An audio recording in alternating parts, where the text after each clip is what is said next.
guys for traveling the farthest so far this summer, I think, right? Portland, Oregon. I don't know how many miles that is, but it's not here, it's there. And she and I were talking yesterday, and she was saying that the hardest thing was getting used to the time change, right? Because you were 3 hours behind, yeah. So it was crazy. Right. I'd look at the time, and when you're on the plane, of course, your phone doesn't change. So I'd be like, it's like looking at the time, it's like, oh no, I'm not going to catch my next flight. Oh wait, time zones. Yeah. And then I landed and I texted my mom, and I was like, my next flight's 11:30. She's like, it's already 11:30. I'm like, Mom, time zones. Time zones. Which are crazy because invisible lines, so you don't know where you're at when it changes. Because it doesn't change, but it changes. It does. Which makes no sense, but it makes sense. No, we get it, yeah, we get it. Well, welcome back. Thank you. And I think it's kind of cool, especially that I was thinking about the theme for this morning, of this idea of showing up, that how you've shown up. I mean, you just think about the journey over the last couple of years. You showed up and got on an airplane and went to Texas, and then that sort of lifted the bar a little bit, and then got involved in some things, and then all of a sudden, we put your name in the hat, and they drew it and said, we're going to send Libby to Portland, and you went to the GA, hashtag GA222, right? Yeah. Which is what? General Assembly 222nd. So that means there was been 222 years worth of? Well, Roughly? roughly. Wow. Because it was every year up until like 2008-ish, and then they went to every 2 years. Okay. So we got some deep history. And on the day of Independence Day, which I'll remind you that if we were over in England tomorrow, all the Brits would be talking about the Presbyterian Rebellion Day. Did you know that? yeah. That the 4th of July there is seen because most of the framers of the Declaration of Independence were Presbyterians. Go Pres, right?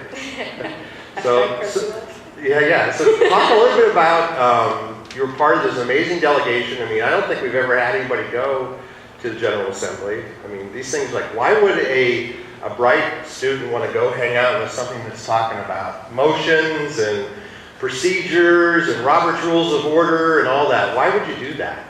Because you made me one. Okay, that's honest. Gotta be truthful. I just filled out the paperwork, so I thought there's still a choice to say, I'll stay home.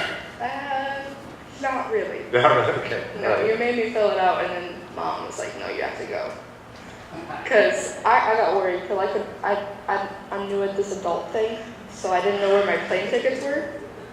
So I thought they... something though? So I thought they I'm new at this adult thing too, just saying. Oh, okay. Because there are moments when you have to be in leadership, Oh, well, and there are moments when you want to go, I just would rather have it the way it was. So. yeah, I keep hearing that I will be thinking that, so. But no, so it's crazy. I think the worst part was actually leaving people to get on my first flight.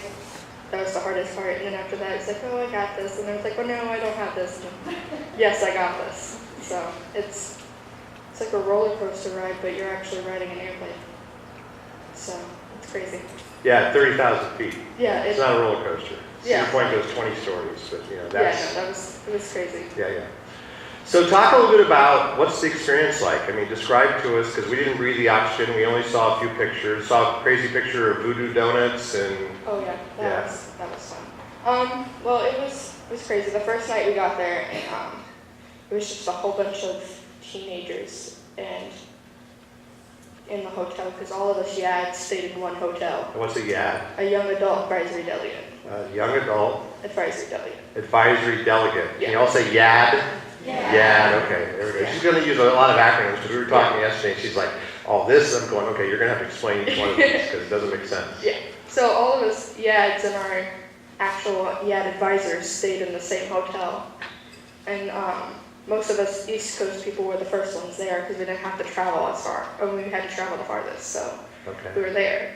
And then, so it was crazy. And I'm actually glad it happened because I wouldn't have met half the people I met and gotten close to them if this wouldn't have happened. But I'm chilling in the lobby trying to figure out, on my phone, trying to figure out what restaurants are near me that I can go to by myself in walking distance.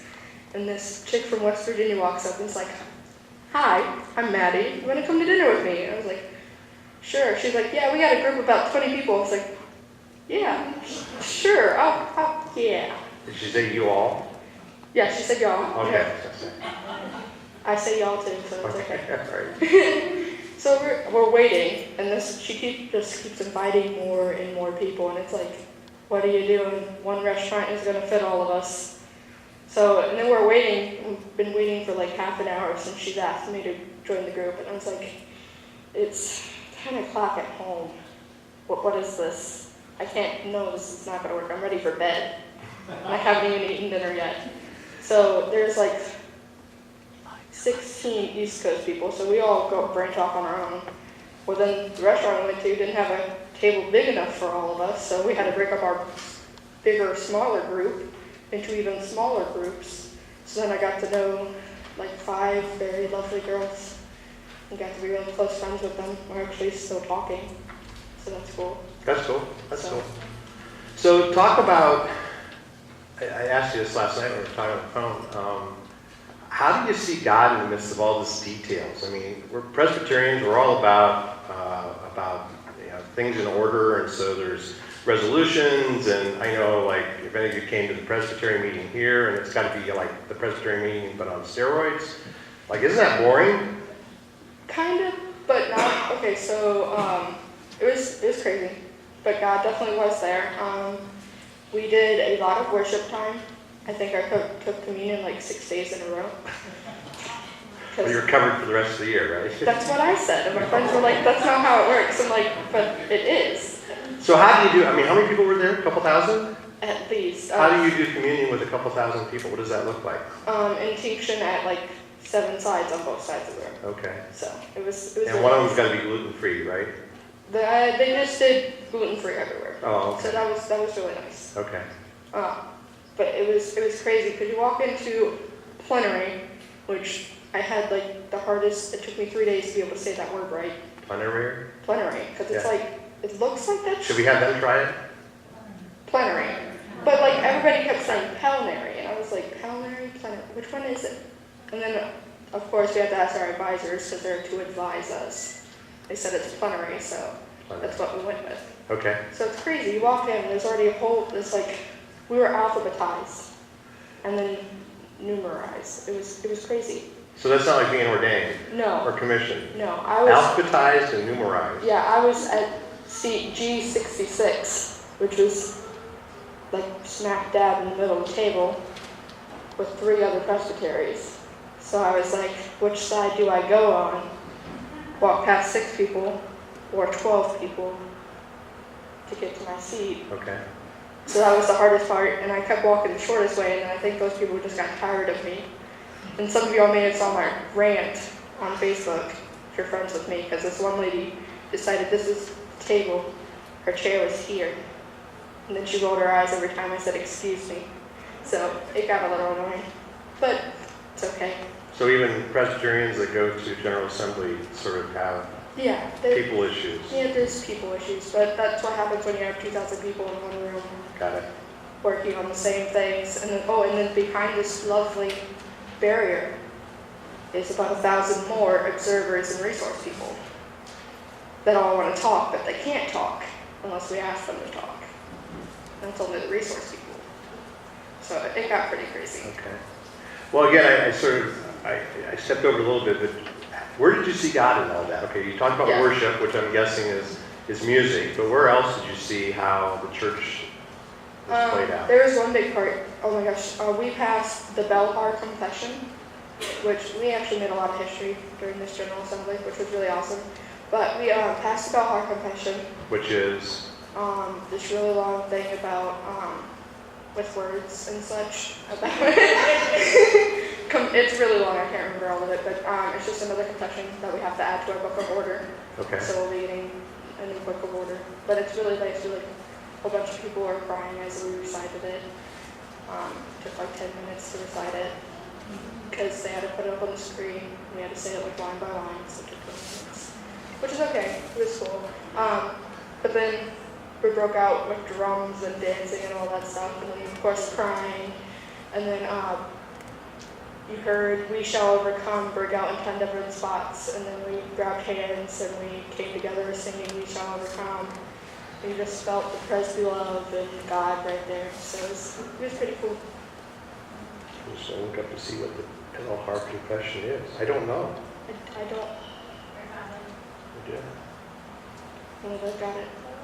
It's pretty long. Yeah, it is. Well, it's interesting, for those of you that did confirmation, we actually, and it's still down there, if the adults want to check it out in the session room, we actually had them write out their own confessions. So there's all these, I just left them up because it's kind of a cool mosaic. But, you know, the confession is what we know to be true. And so within our tradition, as Presbyterians, the Westminster Confession, the Heidelberg Confession, there's where we sort of just clarify what we know to be true as Christ followers. Yeah. So. And the Bellhar is pretty, like, it's a really good one. Like I said, we recited it, and we heard it recited like twice while we were just making motions to approve it. But it was really good. It was a very cheerful time, and just one of the many times we made history this past summer. So. Okay, what's interesting, and we didn't talk about this, but apparently it started in Africa, in South Africa. Mm-hmm. So it was something that we brought stateside to embrace as the full church here. So cool. So was there any diversity, any culture that you experienced? I mean, the drums. Okay, what is that? We actually had commissioners and resource people from Africa. Africa. That came over for the Bellhar Confession, so they broke out their lovely drums, and that's when we celebrated. The Africans know how to worship. Yeah. We could learn something from that. It was really cool. And then we just had a whole bunch of diversity with our research people. We had Koreans, everybody. You can look back, it was just a sea of people. Cool. So, And on the weekend of Declaration Day, of Independence Day, it's kind of cool that, I think you've heard me share when I was in Kenya, part of Africa, that all the Kenyans want to come to America because of what America represents. And even the little video we showed as we began worship this morning is just the beauty of what is it that America offers.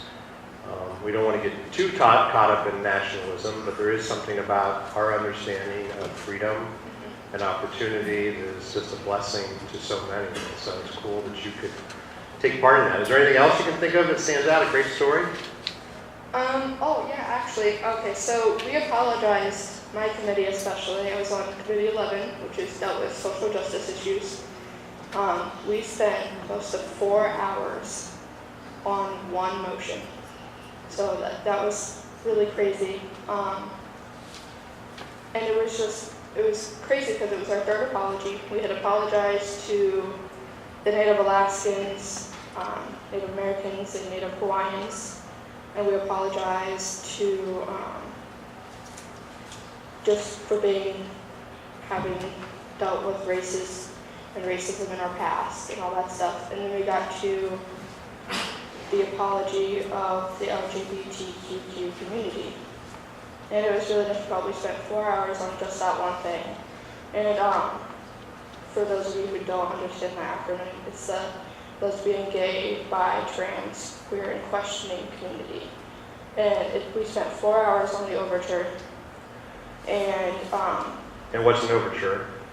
It's not Beethoven, it's something no, else. it's a recommendation that the Presbytery or whatever place sends it, wants us to do. And it used some very harsh language, not like bad, it was just like, we need to do this. And it's not an apology, and that's what the recommendation was to do, was to admit to the harms done and apologize for them. So it was really difficult. There was a lot of controversy, which being in a social justice issues committee is going to have a lot of controversy. And we took 4 hours on it, and that's not including our 15-minute break that we got in those 4 hours, broken up into like 3-minute segments because we had to keep going because they kicked us out of the building at 10, and that was the last thing we were working on. So it was crazy. We actually weren't the last committee out of the building either. So we got done like 2 minutes before they had to come kick us out. So that was okay. But it was really controversial. And I actually spoke a lot to it because I have friends that are involved in that community. And one of the resource people, because once they give their presentation, they can't come back up to talk. They can just be like, well, they can answer questions, and that's it. So one of the resource people actually have a knitted leg now a lot of the resource people gave to me for speaking when he couldn't. So that was really pretty cool. Okay. So what's the biggest takeaway for you? One. There's got to be a dozen of them, but what's one that just stands out? Probably that even though I'm young and that we actually had a problem with somebody looking down on us for being young because he didn't understand what we were supposed to be doing. He was in that General Assembly, that was a crazy thing. Was that our voices do matter and that we could help make history because not only did we approve the Bellhart Confession, we voted our first set of co-moderators in history and our first set of an all-women's team for our moderators after it was actually the 60th anniversary of women being able to have a big part in the church, so it was really cool. Cool. So, Well, thank you. Thanks for going. Would you say thank you to her for traveling and to Mom and Dad for letting her? Yeah, well. Is there anywhere that the objectives of this get-together are written as well as what the outcomes are that we could? Yeah, I'll send you a link. it's pcbiz.org. It's there's a whole bunch of stuff on General Assembly there. You can look at all of the committees. There's about 14 of them. You can see what they had to look at, and you can see what passed, what didn't. I believe you can see the motions that we put on it. You probably don't want to see all the amendments we made on it, because with 2,000 people trying to do different things, it gets a little crazy and hard to follow, but it worked out. So yeah, pcbiz.org would probably be the best bet to do. Yeah, Grandma. Do you think now you can teach a class in parliamentary procedure? I can probably do that. Not the whole like Robert's Book of all that, but I could probably do a little bit. So we had the YADS, we had our own gathering, and we had the big wig parliamentary procedure guy come talk to us. And then he was our parliamentarian on my committee. So I got the same exact spiel on the first day of committee, which everybody got, but I had the same exact words because I had the same guy. So the only thing I didn't have was the fun pictures that his wife put into their slideshow. So. All right. Well, thank you. Again, we thank her for making the trip and investment. I guess even the idea of showing up, how important that is. And I guess that's the piece that it's even interesting. I was watching yesterday, I was watching Saddleback last night. Rick Warren just finished up his first purpose-driven church conference in a decade. And it was interesting because we got a chance to spend time with those of the students that went to the student leadership conference. They actually all were former Saddleback staff members. And so just to hear the things that sort of Rick is thinking about, I mean, he represents a certain tradition within, I mean, they're Baptists, but at least within trying to help churches figure out who they are and how to be impactful. And so I know the tension is always, and one of the reasons why I continue to want to tell stories with students is because I want us to be a church that values students, that takes energy from them. Sometimes it frustrates us because we don't quite understand, but the idea of Libby getting on an airplane and going to Portland, Oregon to learn about the General Assembly, it's like, that says a lot about who you are, and I'm excited for your next steps and realizing every time you take those steps, there's a risk in that, but it's about showing up, and as we sort of unpack some of the things that we learned at the Student Leadership Conference, I think you'll see some correlations in that. And again, it was encouraging to me as the pastor to know that some of the things that Doug Fields and Josh Griffin and Jana Sardi, all who are friends of mine over the years, to see how they're trying to figure out how to leverage not just students, but all of us together to make a difference in the kingdom. And yet at the same time, there's just some things and so let me start first with just a short recap video, just so you get a sense. You need to watch for some cameos from our own peeps. Look for Mason's head because he stands high and tall above everybody else, but get a sense of what we pushed into there. Technology will work. Here we go. So,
What, the students who are here that went to student leadership, why don't you come up and join me with Sally Bob? This was really awkward, just so you know, adults. You need to appreciate what I push into for your students. But I was all excited because the last day, the last morning, here, have a seat on the steps and just hold on to Sally Bob.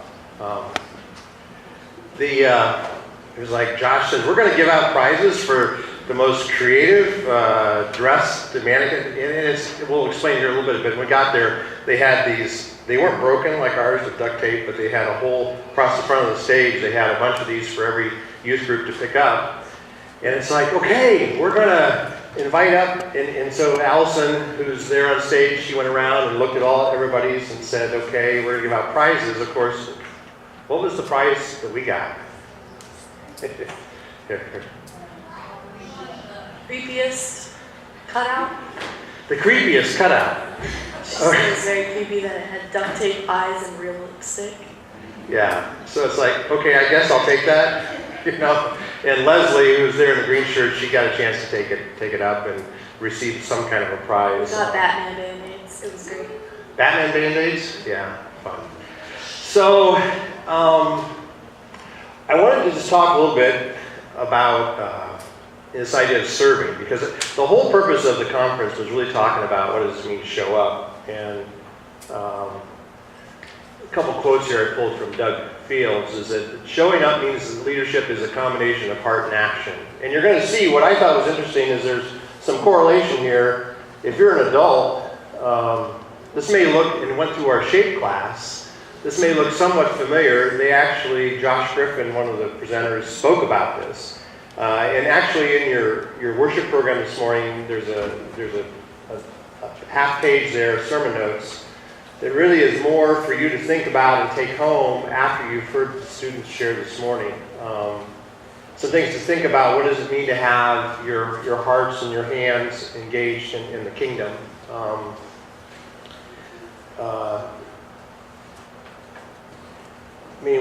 of the things we had to do with Sally Bob is we had to go take her places. So there's a famous pizza place in South Bend called Barnaby's. So if you ever get there, been around for about 50 years, and they had amazing pizza. So it was a little awkward to walk in, you know, but at the same time, it's what you do. So let's just walk through the students with Mason and Bree and Liz. Talk about you. Actually, if you get out your worship program and look on the front, you'll notice that we've got a rock star. One of our own actually made it on stage. So Mason, why don't you describe why you're on the front page of the program? What happened? We all texted our names to Brad, and then they put them up on a game, and it was randomly chosen. Randomly chosen. They chose Mason. This is good. And what did Mason have to do? I had to go up and do the moonwalk. The moonwalk. Had to do the moonwalk. Can you show us now? Yeah, I think here. Let me hold the microphone. Go ahead and see. Let's see if you can make it happen. For those of you who don't know, it's the Michael Jackson sort of move. Let's see how he does. All right, yeah, you know, and I tell you what, here, the amazing thing is you think about this. You're in front of 450, 500 people that you don't know, and you text your name in, so you know that your name's in the pot, you know, to be pulled out, and then they boom on the stage, on the big screen. In real life is Mason Sheldon. Actually, it's your middle name too, wasn't it? It said Mason Edward Sheldon. So like he's in trouble, right? It's in bright lights, all capitals, and so he gets. And the cool thing about it, and I want you to value this, adults, is that they leaned into it. They showed up, and even in something as crazy as that. And that's why these kinds of experiences are really, really important.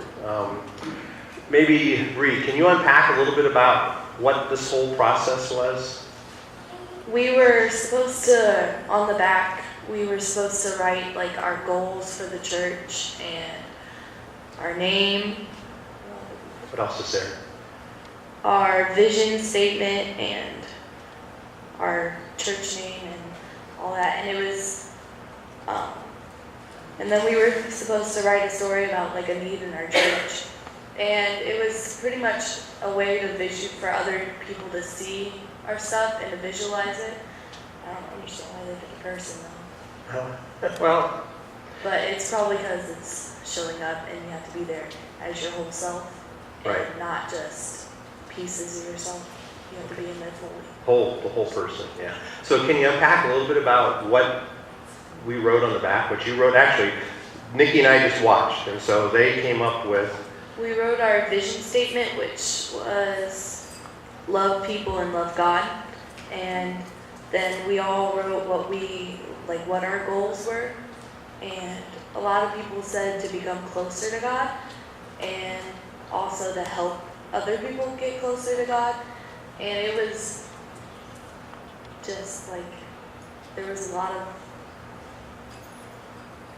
no, that works, that works. Maybe Liz can answer this one. What about, do you remember what the story was that we talked about of opportunities of serving? And then, go ahead, go with that.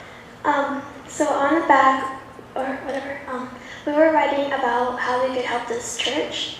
And we know that there is a new family in here that will be having a baby, but there's no, there's like not very good or something for the baby to be in this church, so we're gonna try to help out with that. Okay. The idea of actually maybe painting some walls in a room and creating a space that's actually, because we hope that it's not just one family, but it actually might encourage others. So one of the things they had us do, and it was kind of cool. I mean, you think about this, you got 500 students, and at least an adult or two with each group. But there was a point on the second day, this was kind of cool in the afternoon, they're like, okay, adults, you're done. It's like, we got your kids, it's like, just go have a good time, spend a couple hours. And so what they had done is they actually had the students sort of lay out their story of what ministry impact they were trying to make in their community. And then basically the students were given the opportunity to walk around the room and look at other youth group stories. And so can you remember what was that experience like? Can you describe that a little bit? It was a pretty cool experience because you never would have really known that it would be that hard for some people. Like how things can change so quickly. Like I remember a story of someone very athletic and very nice, very good friend. And one day in gym got shut down and has now really bad problems. It's really hard to walk. Now has a bad disease, and everybody's he was so nice to everybody. So it's probably hard for friends and family how it could just happen right then, and it could never be the same again. Okay. So during that time, what did they have you do then? Because I wasn't in the room to see. What is it that after you walked around and read these stories, what is it that you were encouraged to do? Well, you pick one that you really liked, and there's about 6 people in the group, and you just meet up with the people, and you talk about what you think it was like, what you liked about this, and then at the end we all prayed for the person and everyone that was close to them and stuff. Cool. Bree, how about this? What's one thing that stands out from our time together? Probably the togetherness. Everybody, it was such a big group of people, but even though everybody seemed connected, and I think that's because God was definitely there. Yeah. I mean, in adults, you've been to it, whatever conference you go to, you sort of lean into it, you're not quite sure until you get into it, and then, as the day goes on, and, you sort of do life both as our group. It was fun to see our students sort of grow into a deeper community, but then even watching, and even the worship times that were extraordinary, that as the 3 days went on, it was just clear there was this deep connection in that and how important that is. How about for Mason? What's your takeaway?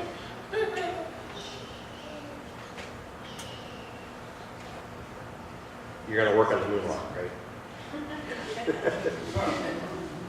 Talk about what breakout did you go to? Did you go to one of the breakouts? Yeah, I went to the same one as Liz. Okay. The guy that got amnesia. What's that? The guy that got amnesia. Okay, and what was the conversation about? That somebody actually wanted to do that because he got pushed. So they actually wanted to hurt him. Okay. How did that impact you? What did you learn from that? I mean, what's the takeaway? I mean, did it raise an awareness maybe for you? Yeah. Okay, all right. And then how about back to Liz? What's the one takeaway for you? Or two, or three?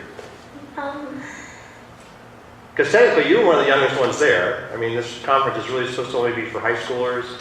But I said to Doug, look, I've got some high capacity young adults that are middle schoolers that I think would benefit from this. And so Doug said, sure, bring them along. So how did it impact you? What's the one thing that you sort of got your mind around and went, oh, this is really cool? What's that? When we were gathering around. Yeah, well, anytime.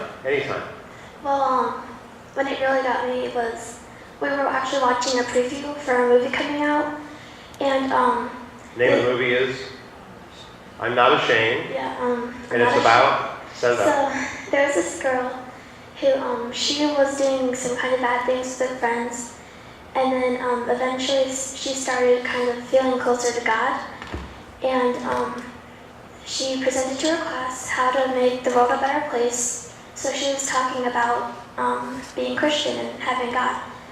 And the people after her were talking about shooting people to make it better, shooting people they don't like. So one day she was at school and a guy came up to her and said, my family, like my parents are gonna get a divorce, can I talk to you? She said, sure, maybe at lunch. So at lunch they went outside and she was talking to him. And then the people that were talking about shooting, they came and she shot them both. And they shot Rachel first. So the story she's talking about is Columbine. And actually in October, there's a movie coming out called I Am Not Ashamed, right?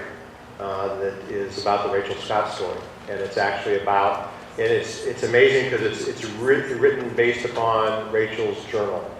So it's very accurate, and it's just interesting. It's taken almost 19 years for the story to be told. But how cool it is that, in some sense, I mean, the messiness of Columbine, and those of you that went to Dare to Share, Greg, if you remember Greg Steer, who's the director, Greg was a youth pastor at the time. He had just planted a church in Columbine. He was the first pastor in the building to minister to those kids.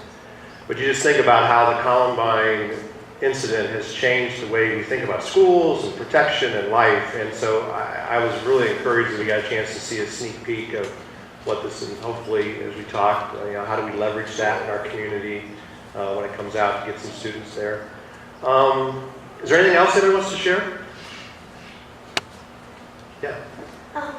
It kind of inspired us all. We decided that we were going to maybe pick a day, a week or something, or a month.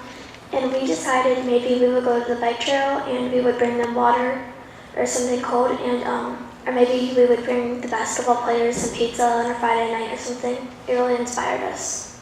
Yeah, so we need to figure that out, and that's going to take some resources. And so those of you that continue to invest in this place, that's how we may do that. But I just think it's kind of cool as we talked about just how to leverage that. So yeah, so would you say thank you to them? And I want to share a couple more things. Thank you. Nikki wants to speak. Yeah, Nikki. I just want to say thank you to all of you for allowing me to leave the office for 3 days, because for me, it was really cool watching the kids, and I got to enjoy. I didn't have the same kids every time in my car, so that was kind of cool, because I had the chatty Cathy's, or so I thought. Then I got the real chatty Cathy's, right, Liz? But it was really cool. It was a great experience, not just for the students, but for me as a person, because this conference, I even told Tom, I said, next year, I think we need to have even more adults go with us, because it was just absolutely amazing. And thank you for allowing me to take that time. Yeah, and I got to say too, we used some resources from our Christian Ed budget. And to be honest, just where we were 6 months ago, I just really felt I was compelled. And then even as we worked on it, our friends at the Doug Fields and Jana actually made a gift back to allow us to do that. So it didn't impact us as much as I had thought it was going to. And that was an encouragement. But what I want to do is, one of the blessings that we had, and I've used a couple of their videos here, is the students got a chance to hang out all 3 days with Tommy and Eddie from the Skit Guys. And there was one really powerful skit that they did that I think will resonate with you. And so just check this out. I also had another friend since junior high, and she befriended me. Her name was Stacy, and she was this girl that loved God and loved others. And this is a picture of us at our senior prom. This is Stacy right here, and that's me. Yes, I look like Harry Potter. And but the great thing about Stacy Bell was she was this girl that just loved God and loved others. And in high school, she didn't matter what clique you hung out with or what you did. She just knew that people needed Jesus. And here's a story of Stacy and a guy named Dennis. Hi, my name is Dennis, and I'm supposed to tell you a story, so I'll go with this one. I was walking down the halls at school one day, and I dropped my books, and like for you, that's probably not a big deal. But for me, dropping my books, it's like a whole production to try and pick them back up. And so I'm standing there, and I'm looking at my books, and I'm trying to use the force, The force was not with me, And this pretty blonde-haired girl walks up, and she said, "Hey, my name is Stacy. How about I help you with your books?" And I'm like, "How about you do that?" So she picks up my books and she said, "I'll just carry them to your next class." And I'm like, "Oh." So as we're going to class, Stacy's telling me about herself and what she does and all this. And then we get to my class and she sits my books down and she looks at me. And she said, "Hey, I got a great idea." She said, "Me and some of my friends are going roller skating tomorrow night. How about you join us?" And I was like, "Yeah, I don't do so well on wheels, She said, "It's okay. I will help you." I said, "Okay." So the next day, her mom and her came by and picked me up, and they took me to the roller skating rink. You should have been there. I don't know who was more scared, me or the guy I handed my money to and said, "Size 9.5, please." Stacy helped me put on my roller skates, and for a little while I just sat on the side and watched everybody skate. But it was so great just to be a part of a group. And then Stacy skated over. And she said, "Why don't you come out on the skating rink?" And I was like, No, I'm cool." She goes, "No, come on." I was like, No. She goes, "Come on, I will help you." I said, "Okay." So Stacy helped me out on the skating rink. This leg went that way, and this leg went that way. You should have seen everybody's eyes looking at me. I was like, "It's cool, I'm a professional skater, With Stacy's help, I made it around the skating rink twice. It was awesome. After we had finished skating and Stacy's mom was dropping me off at my house, Stacy said, "Hey Dennis, I've got another great idea." She goes, "Tomorrow my family's having a cookout and going swimming. Why don't you join us?" And I was like, "Yeah.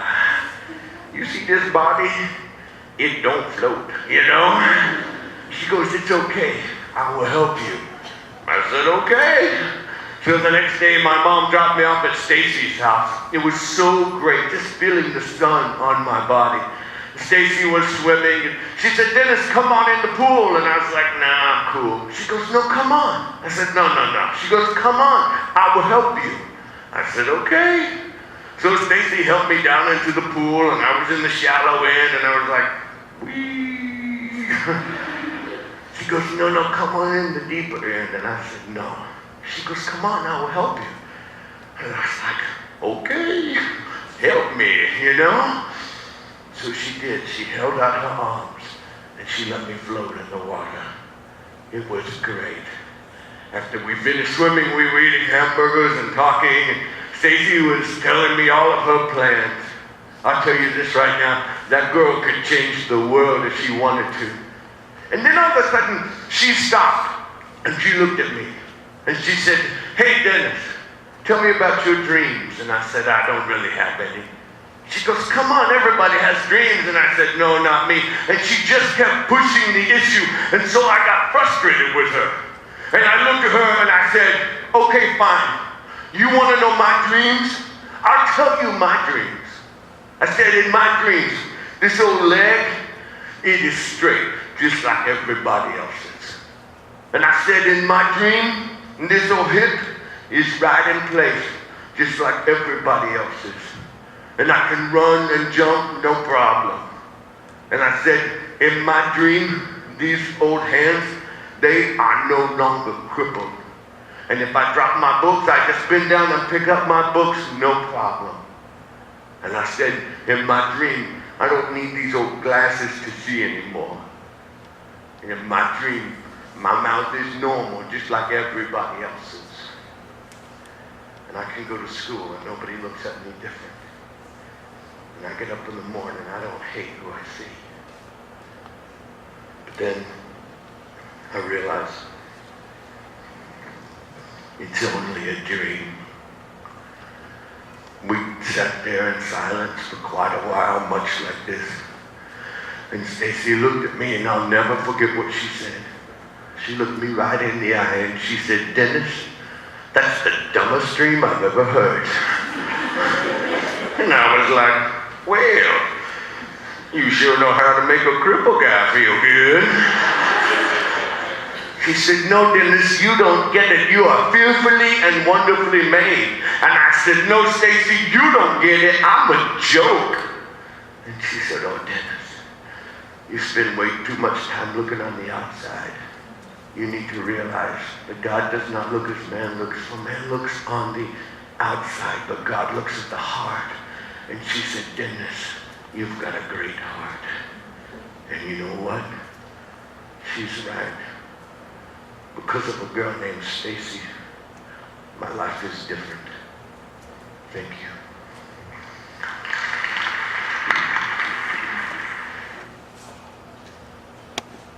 So let me just follow up. The one thing you didn't hear in that is that we learned from, as it was set up afterwards, that it turns out Stacy actually was killed her senior year in high school. And so you think about the risk that students take, and that even we adults take, to be faithful in doing what God wants done. And how important that is in us together, because we don't know, no different than this movie that's coming out. Who would have thought, in the tragedy of the Columbine shootings, that there could be hope? And that some young woman who never knew Rachel Scott in Mansfield, Ohio, now knows Rachel's story, and the encouragement that is, along with a lot of other students, to know that God does show up in the details.